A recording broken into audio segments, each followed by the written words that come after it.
አፍሪካውያን እንደየሀገሮቻቸው ተጨባጭ ሁኔታ በአማሩ ቃላት የተሰነዱ ህገ መንግስቶች አሏቸው። ይሁንና ህገ መንግስታዊነትን ማስፈን ላይ ብዙ ችግሮች እንዳሉባቸው ይነሳል። በተለይም የህግ የበላይነትን ማስፈን ላይ የሰዎችን የሰብአዊ መብቶች ማክበር፣ በመንግስታዊ ተቋማት ዜጎች አገልግሎቶችን በሚገባቸው ልክ ማግኘትና ሌላውም ህገ መንግስታዊነት ስለመስፈኑ ማሳያ ናቸው የሚሉት የዘርፉ ባለሙያዎች በዚህ ሚዛን የተለኩ እንደሆነ አብዛኞቹ የአፍሪካ ሀገራት ጉድለታቸው ይጎላል ይላሉ። እነዚህ ጉዳዮች ልንነጋገርባቸው ይገባል ብለው ሀገራቱ በአዲስ አበባ ስብሰባ ተቀምጠዋል። የኢትዮጵያ ህገ መንግስታዊ አጣሪ ጉባኤና የአፍሪካ ህገ መንግስታዊ ፍርድ ቤቶችና መሰል ተቋማት ኮንግረስ የተሰኘው የሀገራት ስብስብ በዛሬው ዕለት የተጀመረውን ጉባኤ አሰናድተውታል። ህገ መንግስታዊነትና የሀገረ መንግስት ግንባታ በሚል መሪ ሀሳብ ለ3 ቀናት በሚዘልቀው ጉባኤ ህገ መንግስታዊ ስርዓትን ማስፈን ያልቻልነው ለምን ይሆን? ፈተናዎቻችን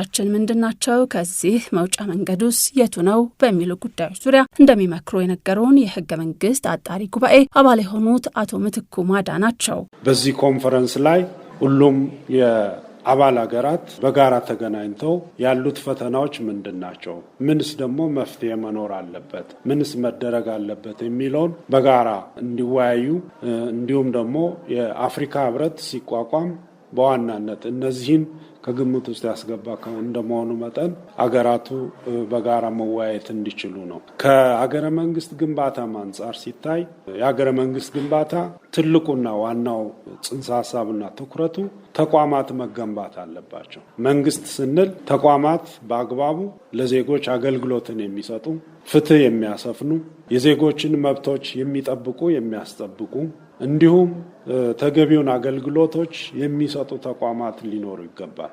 ይሄ ባልሆነበት መንግስት ለስሙ ሊኖር ይችላል። ነገር ግን ጠንካራ የሆኑ ተቋማት የዜጎችን ፍላጎት የሚያሟሉ፣ የዜጎችን አገልግሎቶች በአግባቡ የሚሰጡ ተቋማት በሌሉበት መንግስት የሚለው ጠንካራ መንግስት ሊሆን አይችልም። በአብዛኛው የአፍሪካ አህጉር አንዱ ችግር የሚወድቁ መንግስታት የሚፈጠሩ ጠንካራ ተቋማት ካለመፈጠራቸው ካለመገንባታቸው ነውና ህገ መንግስታዊነት ሲኖር ጠንካራ አገረ መንግስት ሲገነባ ማለትም ጠንካራ ተቋማት ፍትህ የሚያሰፍኑ፣ የዜጎችን መብቶች የሚያስከብሩ፣ ለዜጎች የዕለት ተዕለት መንግስታዊ አገልግሎቶችን በአግባቡ የሚሰጡ ተቋማት በሚኖሩበት ጊዜ የዜጎች ፍላጎት ማርካት ይቻላል። መንግስት የዜጎች መንግስት ነው የሚሆነው። ከዛ ውጭ ግን ያለው መንግስት ለስሙ ሊኖር ይችላል፣ ነገር ግን ጠንካራ አገረ መንግስት ሊኖር አይችልም። የአፍሪካ ሀገራት ያሳለፉት የቅኝ ግዛት ታሪክ በህገ መንግስቶቻቸውና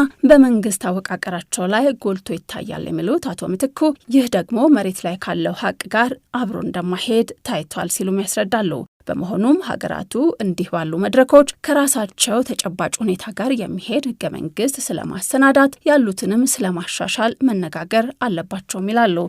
አፍሪካውያን የራሳቸው ከራሳቸው ተጨባጭ ሁኔታ ጋር አብሮ ሊሄድ የሚችል የራሳቸውን ህገ መንግስት የማዘጋጀት ህገ መንግስት የማይቀየር ነገር አይደለም፣ ሊሻሻል የሚችል እንደመሆኑ መጠን አፍሪካውያን መምከር አለባቸው። እንዲህ አይነት ኮንፈረንሶችም ለእንደዚህ አይነት ሁኔታዎች በር የሚከፍቱ እንደዚህ አይነት መነቃቃትም እንዲኖር ግንዛቤም እንዲፈጠር የሚያግዙ እንደመሆናቸው መጠን ይህም ኮንፈረንስ ከዚህ አንጻር የራሱ የሆነ ትልቅ አስተዋጽኦ ይኖራል።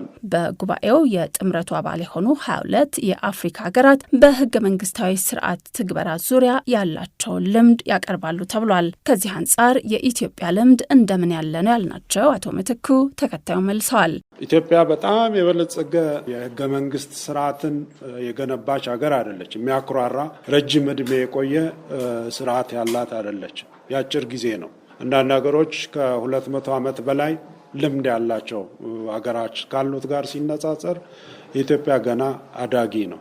ስለዚህ ህገ መንግስታዊነት ቅድም እንዳልኩት ስርዓትን የማጎልበት እንደመሆኑ መጠን የኢትዮጵያ ታዳጊ የሆነ በሂደት ላይ ያለ ነው። የሀገረ መንግስት ግንባታም ቢሆን በዛው ልክ ሂደት ላይ ያለ። ምክንያቱም ሀገረ መንግስት ግንባታ የአንድ ቀን ወይም የአንድ ሌሊት ስራ አይደለም፣ በሂደት ነው እያደገ የሚሄደው እና የኢትዮጵያን በዛው ልክ እያደገ እየሄደ እንደሆነ ነው የሚታየው። ከዛ በተረፈ ያው ጽሁፎች አሉ። የኢትዮጵያን ልምድ የሚያሳዩ በተለያየ መንገድ የቀረቡ ጽሁፎች አሉ። እዛ ላይ ዝርዝር ነገሮችን ማየት ይቻላል። ኢትዮጵያ ከሌሎች ሀገራት ከምትለይበት አንዱ የህገ መንግስት ትርጉም ነው የሚሉት የህገ መንግስት አጣሪ ጉባኤ አባሉ አቶ ምትኩ አንዳንድ ሀገራት ህገ መንግስታዊ ፍርድ ቤቶች አሏቸው፣ ሌሎች ደግሞ ትርጓሜውን ለጠቅላይ ፍርድ ቤቶች ይሰጣሉ። በኢትዮጵያ ግን ህገ መንግስቱን የመተርጎም ስልጣን የተሰጠው ለፌዴሬሽን ምክር ቤት ነው። ለዚህም ምክንያቱ ምክር ቤቱ ከየብሔሩ የተውጣጡ አባላት ያሉት በመሆኑ የብሔር ብሔረሰቦች ቃል ኪዳን እንደሆነ የሚነገርለትን ህገ መንግስት ከምክር ቤቱ የተሻለ ሊተረጉመው የሚችል አካል የለም ተብሎ በመታመኑም ነው ይላሉ። በዚህ ሂደት ግን የባለሙያዎች ስብስብ የሆነው የህገ መንግስት አጣሪ ጉባኤ የምክር ቤቱን ስራ ይደግፋልም ተብሏል። ይሁንና ህገ መንግስቱን በመተርጎም ስራው የፌዴሬሽን ምክር ቤት የገለልተኝነት ጥያቄዎች ተደጋግመው እንደሚነሱበትም ከኃላፊው ሰምተናል። የተለያዩ አስተያየቶች ይሰነዘራሉ። በአንድ በኩል የፌዴሬሽን ምክር ቤት ከፖለቲካ ነፃ ነው ወይ የሚል ጥያቄዎች ይነሳሉ። በፍርድ ቤቶች ሂደት ያለፉ ጉዳዮች በፌዴሬሽን ምክር ቤት ሲወሰን የፖለቲካ ኤሌመንት አይኖረውም የሚለው ጥያቄዎች ይነሳሉ። ይሄ በሂደት አሁንም ውይይት እየተደረገ እንዳለ ሁሉ በሂደት ምን መሆን አለበት የሚለው የሚወሰን ነው የሚሆነው። በአፍሪካ ህብረት መሰብሰቢያ አዳራሽ በተጀመረው በዚህ ጉባኤ የአፍሪካ ህገ መንግስታዊ ፍርድ ቤቶችና መሰል ተቋማት ኮንግረስ አባል የሆኑት 22ቱ የአፍሪካ ሀገራት ልዑካን ቡድኖቻቸውን ይዘው ተገኝተዋል። በተጨማሪም ከሩሲያ፣ ከቱርክ፣ ከስፔንና ከላቲቪያ ህገ መንግስታዊ ፍርድ ቤቶች የተወከሉ እንግዶችም ተጋብዘዋል ሲባል ሰምተናል።